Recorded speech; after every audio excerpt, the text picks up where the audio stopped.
జయ జగన్నాథ్.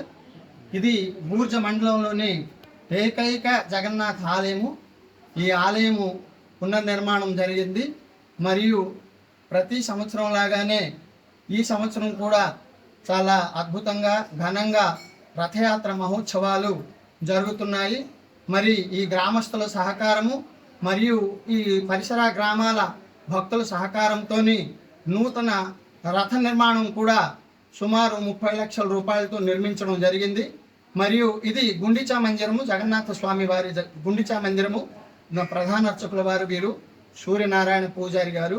మరి ఇక్కడ 9 రోజులు స్వామివారు ఇక్కడ విచ్చేస్తారు ఉంటారు.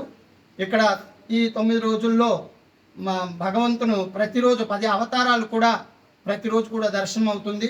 ఈరోజు వరాహ అవతారంతో స్వామివారు దర్శనం ఇస్తున్నారు. రేపు చాలా అద్భుతమైన రోజు హిరాపంచమి.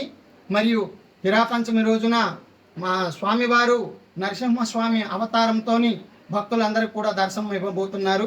మరియు లక్ష్మీదేవి వారు విడిచిపెట్టి ఇక్కడికి రావడం వలన లక్ష్మీదేవి వారు రేపు ఈ గుండిచా మందిరానికి విచ్చేసి స్వామి వారితో చిన్న కలహము, అదే అలక సంబరం లాంటిది ఉంటుంది. అది కూడా ఇక్కడ ఉన్నటువంటి భక్తులందరూ కూడా కలిసి ఆ మహోత్సవాన్ని కూడా చాలా ఘనంగా నిర్వహిస్తారు.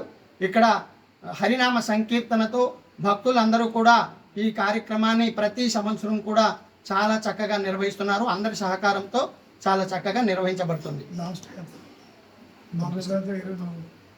మారు రథయాత్ర 24వ తేదీన నిర్వహించబడుతుంది. ఆ రోజు స్వామివారు ఇక్కడ నుంచి ప్రధాన ఆలయం వరకు చేరుకుంటారన్నమాట. Okay sir.